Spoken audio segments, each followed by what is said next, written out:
Bom, no assunto de urbanização, o tópico de fenômenos urbanos, para a gente analisar, né, o que tem acontecido com as cidades pelo mundo afora. Então vamos lá, o primeiro conceito, o conceito mais básico da urbanização é chamado de conurbação, que consiste no quê? Tomando aí a área de dois municípios, genérico, município A e município B, e dentro dessa área existe uma região urbanizada, que é chamada de cidade. Então, município A, cidade A, município B, cidade B. Esses dois municípios, né, foram se desenvolvendo ao longo do tempo e foram sendo investidos aí em obras de infraestrutura, interligando esses municípios através de hidrovias. Um rio serve de ligação entre duas cidades, tem vários exemplos no mundo em que os rios são amplamente utilizados como forma de comunicação, de ligação entre cidades.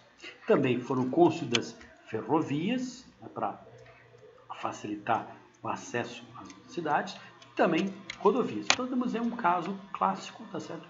Que você pode observar isso em vários lugares do mundo, né? Rodovias, ferrovias e hidrovias sendo utilizadas para o transporte de mercadorias e pessoas entre duas ou mais cidades.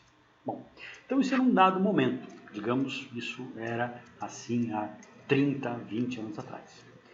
E a expansão da área urbana se deu de tal forma que as duas cidades se encontraram.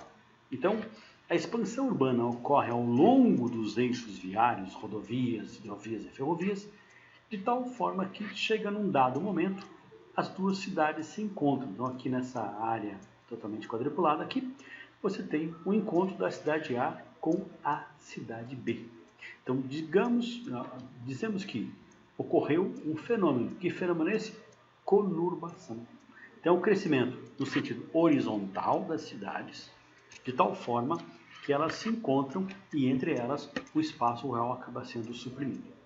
Então temos vários exemplos pelo mundo afora. Um exemplo bem clássico no Brasil é o que você observa entre duas cidades no Nordeste, na região do sertão do Nordeste brasileiro, que é Petrolina em Pernambuco e Juazeiro na Bahia. Essas duas cidades elas se desenvolveram ao longo de um rio, que é o famoso Rio São Francisco. Então elas estão interligadas, né? Basta você atravessar uma ponte que você sai de uma cidade para outra, inclusive mudando até mesmo de estado. Além de conurbação, existe um fenômeno um pouco mais amplo que ele, que muita gente vai falar assim, é o que acontece em São Paulo. Bom, São Paulo tem conurbação? Obviamente que sim, mas é uma coisa um pouco maior, que é chamado de metropolização. Então a metropolização é o seguinte, você tem uma cidade e ao redor dela várias outras cidades, ou seja, município central e vários outros municípios. Esse município tem uma cidade, geralmente grande, e em torno dela várias outras cidades, médias e pequenas. Entre elas, você tem hidrovias que serviram durante muito tempo para o transporte de mercadorias. Também foram construídas ferrovias para a interligação dessas cidades e também foram construídas rodovias. Então isso era o emaranhado existente num determinado momento, digamos há 10 ou 20 ou até mais, 30 anos atrás. E aí, cada uma dessas cidades, ela passou por um processo de crescimento, ou seja, as pessoas foram tendo filhos, netos, aumentando a área de ocupação do município. Então aconteceu um processo que acontece na grande cidade e nas cidades menores ao seu redor. E aí temos vários pontos de conurbação, aqui também, aqui também. Então o que você pode dizer? Que a metropolização é a conurbação de várias cidades de pequeno e médio porte em torno de uma grande cidade. E essa grande cidade ela recebe o título de metrópole, formando uma região metropolitana. Portanto, São Paulo é um exemplo de uma região, a cidade de São Paulo é uma metrópole e as cidades ao redor dela formam uma região metropolitana. Então vamos ver exemplos no Brasil. Bom, no Brasil, com certeza, o exemplo mais clássico é São Paulo. A RM de São Paulo, ou também chamada de Grande São Paulo. Então aqui nós temos um mapa que mostra que essa mancha preta é o município de São Paulo, quase que 100% ocupado com a área urbana, restando alguns pontos ainda aqui no extremo sul. E essas outras áreas coloridas são outros municípios. Então, a região metropolitana de São Paulo tem uma extensão leste-oeste que vai a 160 quilômetros e norte-sul 88 quilômetros. Bom, a área total dessa mancha colorida é de 7.943 quilômetros, menos de 8.000 quilômetros quadrados. 39 municípios, se você somar todas essas aqui. Tem uns que são famosos, outros nem tanto. É o caso, por exemplo, da cidade de Guarulhos, que fica na região nordeste da cidade de São Paulo, fronteira aqui com São Paulo, onde fica o famoso aeroporto internacional. Também Osasco, que conurba na zona oeste. E as cidades do chamado ABCD, Santo André, São Bernardo e São Caetano, que ficam aqui na região que seria sudeste de São Paulo. Então são no total 39 municípios e uma população que já ultrapassa 20 milhões de pessoas. 21 milhões no censo de 2010, sendo que na cidade de São Paulo, mais a metade, 11,8 milhões de pessoas. Essa é a maior, mas não a única região metropolitana. Temos também a chamada região metropolitana do Rio de Janeiro, que tem menos municípios. Rio de Janeiro tem uma peculiaridade que ela tem conurbação na zona norte. A zona sul do Rio de Janeiro é o Oceano Atlântico. Então aqui estão as famosas praias de Copacabana, Ipanema, a Barra da Tijuca. Portanto, aqui na Baía da Guanabara não tem como conurbar, tá certo? Até tem aqui no caso de Niterói, que é através de uma ponte, Rio-Niterói. Mas a conurbação se dá aqui, ó. Então ela é um pouco menor em termos de área, sim. A extensão norte e sul dela é de apenas 70 km. A leste-oeste equivale a de São Paulo. Municípios, menos, área menor, enquanto aqui são quase 8 milhões, aqui vai ficar na casa de 5 milhões e 600 km quadrados. São apenas 20 municípios, ou seja, um pouco a metade mais ou menos, né, digamos, praticamente, e uma população total da região metropolitana de apenas 13, apenas, né, se comparar com São Paulo, é pequena, mas é uma das maiores cidades do mundo. Rio de Janeiro tem aí mais de 6 milhões de pessoas. Dentre os municípios famosos, podemos destacar Niterói, Mangaratiba, São Gonçalo, Duque de Caxias, Nova Iguaçu. E população de 13 milhões na RM e 6,5 na cidade do Rio de Janeiro. Então essas são as duas maiores. Vamos ver mais para frente as demais regiões metropolitanas do Brasil. Mas, por enquanto, esses dois são os exemplos mais clássicos que podemos citar.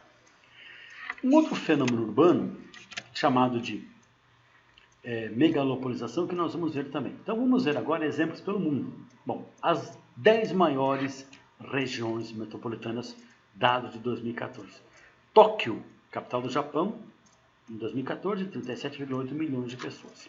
Depois Nova Delhi, na Índia, população de 25 milhões de pessoas. Isso aqui sempre é a população da região metropolitana. A cidade em si, centro do processo de conurbação, é um pouco menos que isso, logicamente. Depois aparece Xangai, na China, com população de 23 milhões. México, capital do país com o mesmo nome, 20,8 milhões. Mumbai, na Índia, população de 20,8. Depois aparece São Paulo, aqui em 2014, a população é de 20,7. Atualmente, ultrapassa 21 milhões de pessoas. Então, São Paulo está entre as 10 maiores RMs do mundo. Aí vem Osaka, também no Japão, com 20,1. Pequim, na China, capital do país, com 19,5. Nova York, nos Estados Unidos, 18,6, é a maior cidade do país, maior região metropolitana também. Depois Cairo, no Egito, na África, 18,4. Então essas são as 10 maiores. Juntas, essas 10 maiores RMs somam 225 milhões de pessoas, que corresponde a mais de 3% da população mundial, vivendo em apenas 10 conglomerados urbanos. Aí tem um termo que é usado, que é megacidade. É um termo que utiliza apenas um conceito quantitativo, ou seja, se ultrapassar 10 milhões é uma megacidade. No Brasil, São Paulo tem essa quantidade, ou seja, São Paulo é uma megacidade. No mundo, são encontradas 28 megacidades, que concentram aí mais ou menos 12,5% da população mundial, somando 450 milhões de pessoas. O próximo conceito, né, próximo fenômeno, aliás, é megalopolização, que é uma conurbação encontrada em alguns países do mundo, não no Brasil, em que regiões metropolitanas vão se expandindo até o ponto que elas conurbam com outras regiões metropolitanas. E aí forma-se uma megalópole.